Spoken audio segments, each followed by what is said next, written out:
every now and then, as I am going through and I spend some time throughout the week looking at other sermons that have been prepared and delivered and just studying various things, I come across something that catches my eye, and it kind of makes me wonder what the person was thinking when they started it, and I know that was their goal. And I came across a sermon that was entitled Cut the Wood. And I thought, cut the wood. I'm not sure at all what that means or what that looks like. So we're going to look at the thought process of cut the wood. And we're going to start in Joshua, the 17th chapter. And we're going to look at verses 14 through 18.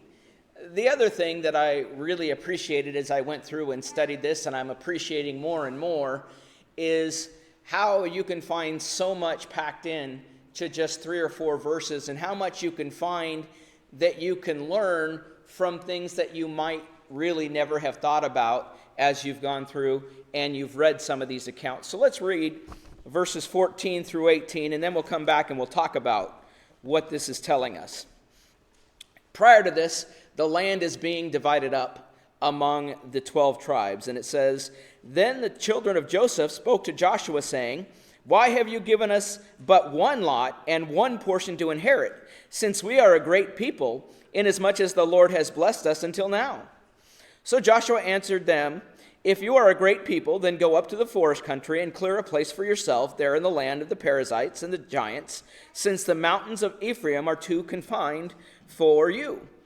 But the children of Joseph said, 'The mountain country is not enough for us, and all the Canaanites who dwell in the land of the valley have chariots of iron, both those who are of Bethshean and its towns, and those who are of the valley of Jezreel.'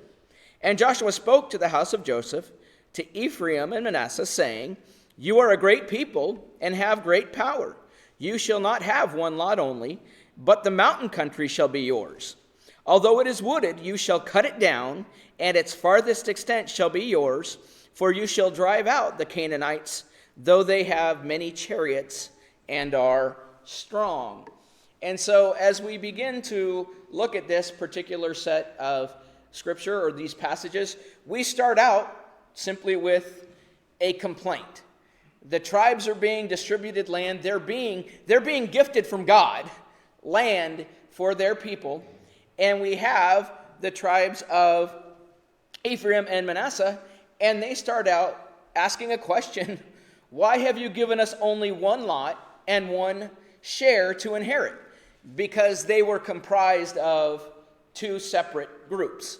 And so they were a much larger, or they were the largest of the tribes. And so they come to Joshua with an expectation that that's not enough.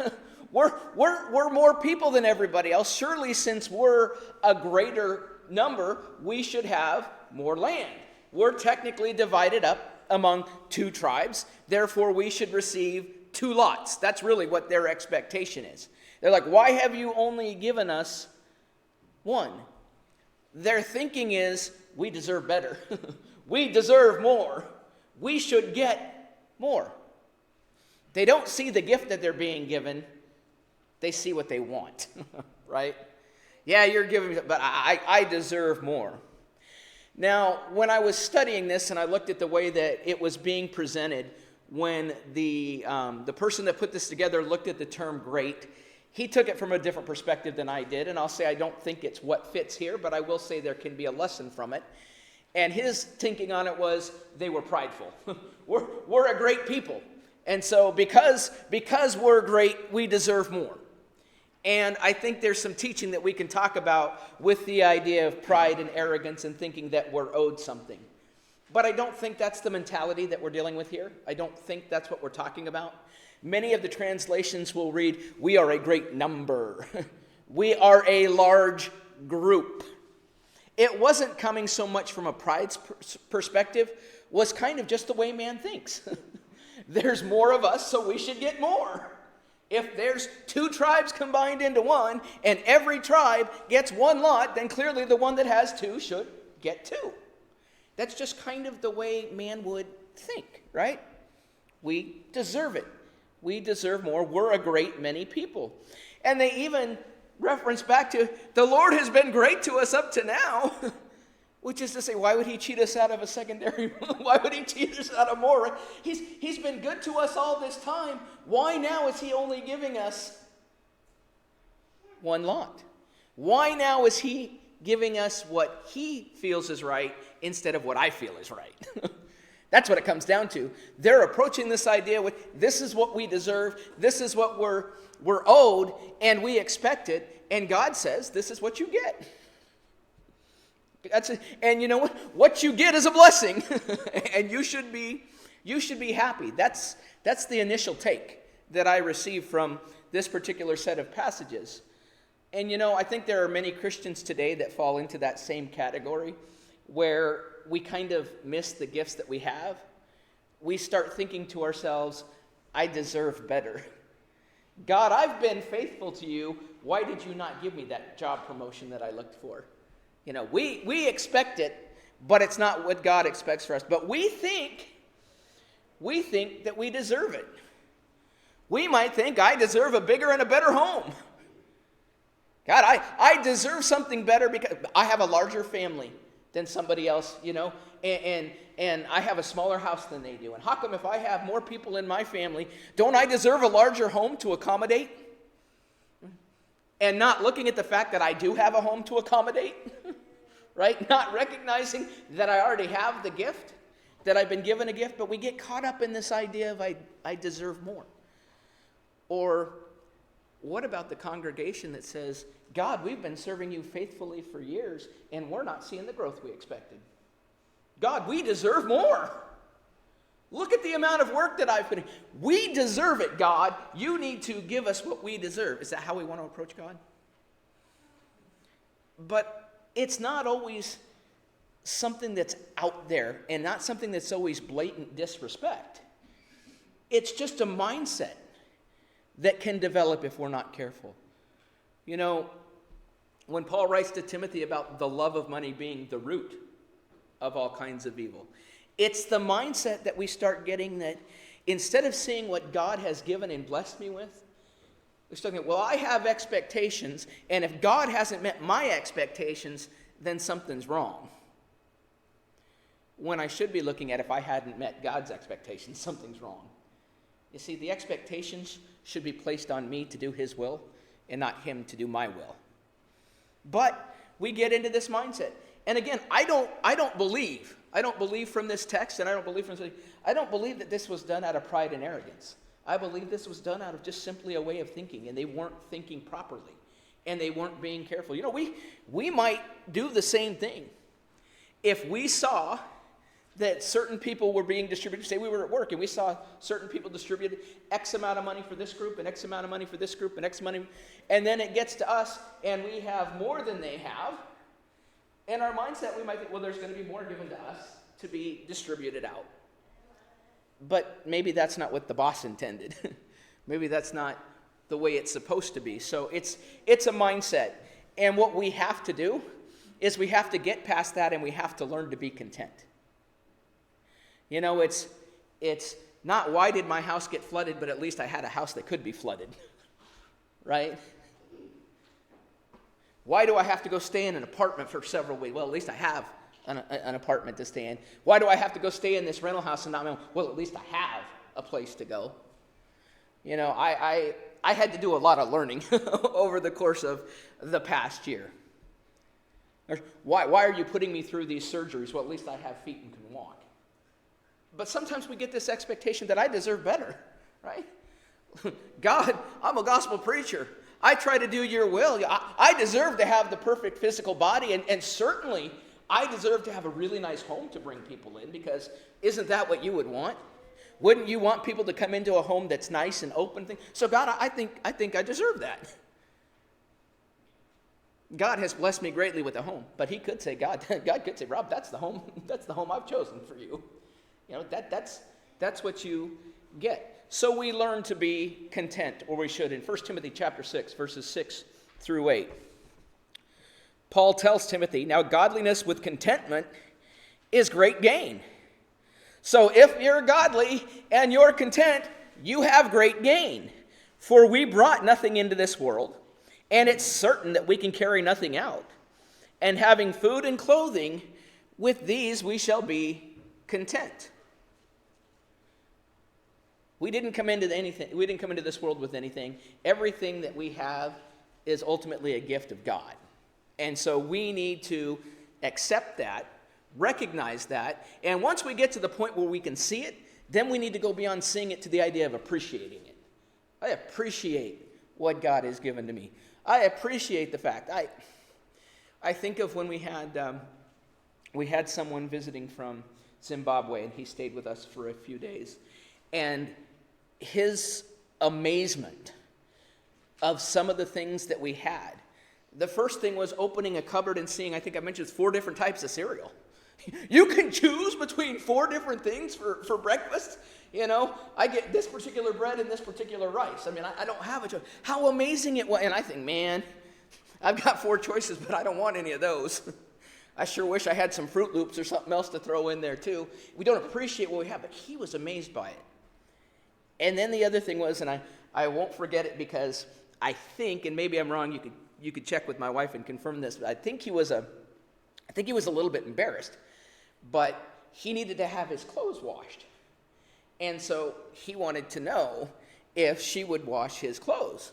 So, oh, sure, I'll take those. Well, so, Christian, being the hard laborer that she is, was able to take the clothes and throw them in the washing machine and fire up that washing machine, and away we go. And she washes and dries his clothes and gets his clothes back to him. And he's like, "You're already done?"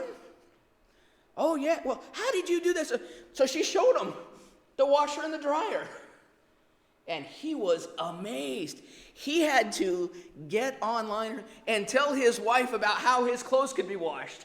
That she didn't have to do it by hand. She could throw it in a machine and it did all the work for her. Man, I don't think about that. I just get mad when the washer breaks down, right? I get upset if it breaks down. I don't think about the fact it's a blessing to be able to just throw that in there and be done. But when somebody has the right mindset, when somebody can see the gifts that they've been given and can truly appreciate the gifts that have been given, it kind of should cause us to take a step back and think a little bit. They needed to step back and think a little bit here. Hebrews 13:5 says, "Let your conduct be without covetousness. Be content with such things as you have, for he himself said, I will never leave you nor forsake you." Stop worrying about getting more and more and more. Be thankful for what you have, and beyond that, truly be content, because he says, I will never leave you nor forsake you.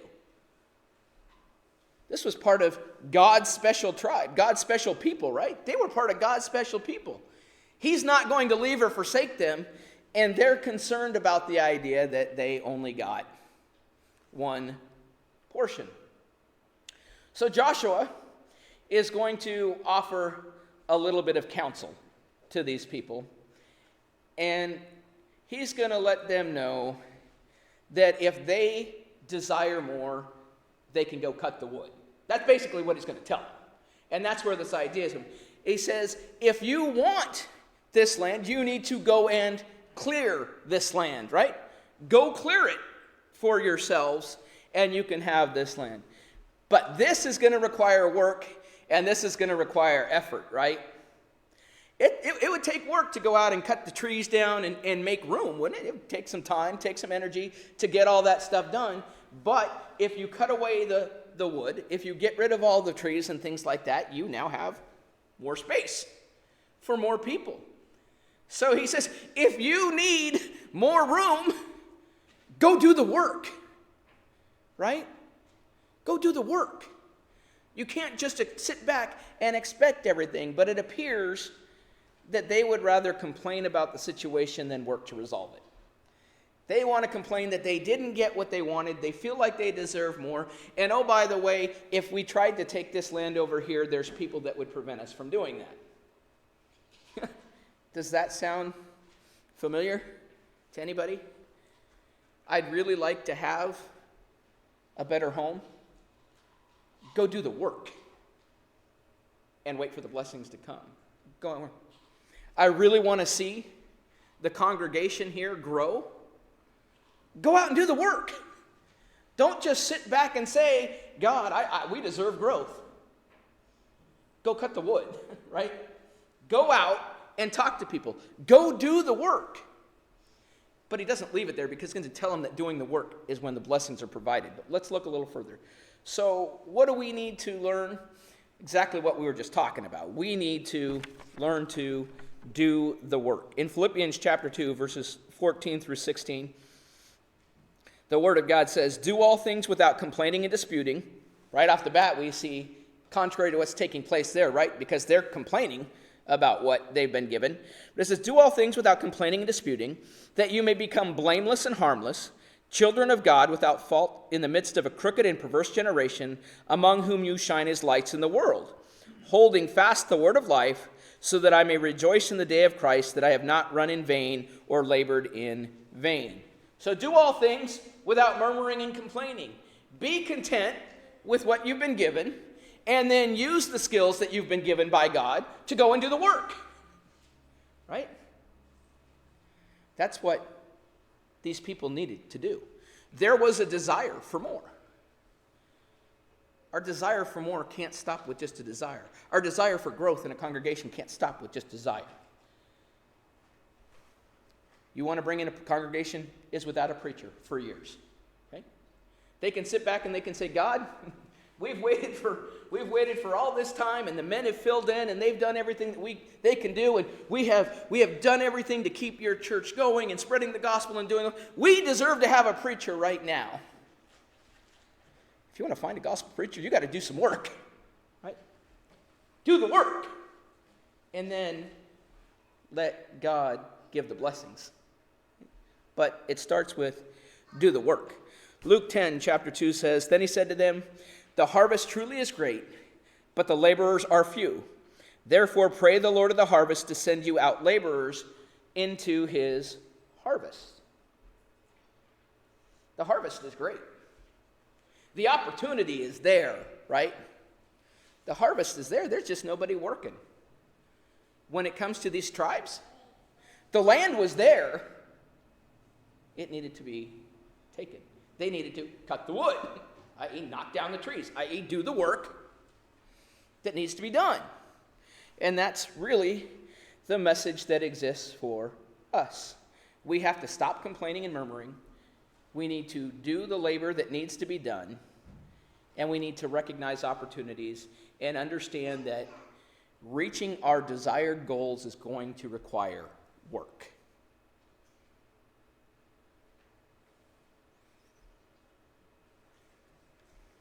So we have Joshua's counsel, and then we get into verses 16 through 18, and we have this idea of the chariots of iron. And really, what we're talking about here is we're talking about now they're viewing their enemy. And chariots of iron, when they have great strength. They have things for battle that we do not have. We cannot overcome these people. Even if we wanted to do the work, right?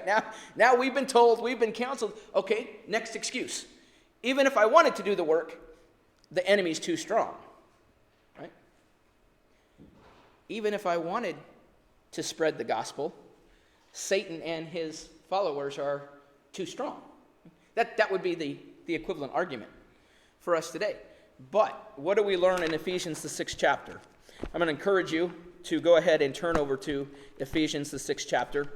It is a set of texts that we are all familiar with, but it is still a text that we need to look at. And when we're talking about this chariots of iron and we're talking about the enemy, in verses 10 and 11, Paul tells the people, or the Christians in Ephesus, to finally be strong in the Lord and in the power of his might. Put on the whole armor of God, that you may be able to stand against the wiles of the devil. So he's telling the people here, Ephraim and the tribe here, you need to be strong in the Lord. Be strong in the Lord, because he's given you what you need. He will give you what you need for the battle. But you have to, and that's what we see in verses 16 through 18, when Joshua lets them know that you're going to get this land, right? God is going to give this to you because God has given you the tools to do it, but you have to do the work. God has given you the ability to take this land, but you got to cut down the trees. Right? You've got to open it up. You've got to do some work yourself. What we should take from this, we're equipped to win, just like they were. God has already given us the victory. God has already promised us the home in heaven, the land that we're looking for, right? God has already promised that. And oh, by the way, he's given you everything you need to do to acquire it. So this idea of even if I wanted to, the enemy is too strong, God says that's not true. Matter of fact, he gives us everything we need. Look at Ephesians 6, verses 10 through 17. We just finished at 11. We'll pick up at 12, where we're reminded we do not wrestle against flesh and blood, but against principalities, against powers, against the rulers of darkness in this age, and against spiritual hosts of wickedness in the heavenly places. That's a tough battle. If we want to stop right there, we can say, see, it's too hard. This is our version of what they were saying when they were talking about the people in the land. They were saying, they have chariots of iron. They have too strong an army. It's too hard. We today would say, I can't win this battle because I'm battling against the wiles of the devil and his people, and they're too hard, and it's too difficult. That's what they would be saying. But he says, therefore, take up the whole armor of God that you may be able to withstand in the evil day, and having done all to stand, that you will withstand. If you take up the armor of God, you will win. Stand therefore, having girded your waist with truth, having put on the breastplate of righteousness, and having shod your feet with the preparation of the gospel of peace. Above all, taking the shield of faith, with which you will be able to quench all the fiery darts of the wicked one.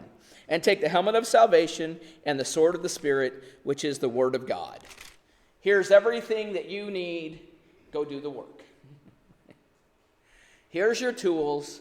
Here's all the ways that you can stop. You can quench the fiery darts. Here's your sword. Go do the work. God has given you the opportunity for a home in heaven. It's up to you to do the work to take it. God has offered Ephraim and Manasseh this land, but they've got to go do the work to take it. And God says, I've given it to you. I've given it to you if you do your part. So we not only have that, but we also have, according to 1 John 4 and verse 4, we also have the Spirit. It says, you are of God, little children, and have overcome them, because he who is in you is greater than he who is in the world. You can overcome and you can defeat the enemy because he who is in you is greater than the enemy. So it's telling you, what's in you is greater than the enemy. We see in Scripture, resist the devil and he will flee from you. You have everything you need for victory. You just have to cut the wood. You just have to do the work. And then he gets into, though, we need to put first things first. Got to put first things first. You see, the chariots, they're a long way off. They describe off in the distance, right? They describe off in the distance where these people are and what they can do. But that's not right in the area that they're looking at right now. That's off in these other areas. You need to put first things first. Before you even need to think about these chariots of iron and things that are so far away, you need to clear the land that you have in front of you now, right? First do the work that you need to do right here, and once you take care of the work that you need to do here, then you can focus on when the chariots of iron come. But that's something that's off in the distance, we'll say. It's a ways off. It's not where you're at right now. So stop, take a beat, recognize where you're at right now, clear the land, and then God will help you to overcome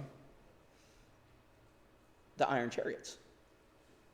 So the message for us today is pretty clear. We need to be focusing on God right now. We need to be in the moment. We need to be doing everything that we can to serve him right now, not thinking about what's going to happen off in the distance, because we'll get to the distance once we travel there. But for now, we need to be focusing on service in the moment where we are currently, and we need to recognize that God will provide the strength for us but we supply the work for him. I think that's a good way to remember it. God will supply the strength for me, but I have to supply the work for him. And supplying the work starts by saying, I want to be a child of God. Starting the work says, I want to be your child. I want to be one of your special people, just like the tribes were. I want to be one of your special people. And when you volunteer to do that, you're volunteering to work. And that starts with saying, I'll do the work of hearing your gospel. I'll do the work of changing my life. I'll do the work of repenting of the things that I've done. I'll confess that I believe that Jesus Christ is the Son of God, and I'll be buried in the waters of baptism and rise anew. I will do that work because that's where I'm at right now. You see, if I'm not yet a Christian and I'm looking off in the distance, if I'm looking at the iron chariots in the distance and not focusing on the fact that right now I'm not even a child of God, I need to step back, take a beat, look at where I'm at right now, and say, I have to address this first. And once I address and do the works here, then God will give me the strength, and I will give him the work to go out and do his will from then on. Or, if you are a child of God, and you just find that you're in the same situation that Ephraim and Manasseh found themselves in, that we deserve it, but you're not doing the work. If you're not cutting the wood, if you need some encouragement, if there's something that maybe you don't know how to hold an axe. If you don't know how to hold an axe, you can't go out and cut the trees, right? If they didn't know how to hold whatever they used to cut the trees, they need help. So maybe you need to figure out what tools you need to go out and do that. So maybe you need to pray to God to help you to understand and find the tools that you need. Again, not confession of sin. Simply saying, God, help me to see what I can do to do the work. And then, of course, we have to recognize also that if we are in a position where we are in sin, then we need to do the work that is required to correct that. It is simply a matter of coming forth and confessing what we've done. It's a matter of asking for forgiveness. I say it's a simple matter. It's a hard matter. It's tough to say I was wrong. It's difficult. But God wants you to do the work. God doesn't want you to worry about how things might react. How are people going to respond if I come forward? What are they going to think about me? That's the off in the distance. First do the work of what you need to do right here and right now. And then God will bless you and you'll be taken care of. And what you're going to find is that you're not going to see people coming to tear you down and look down on you. What you're going to see is people coming and saying, let us do the work with you. And that's God supplying strength. So if there's anything that we can do to help you this morning, make it known while we stand and while we sing.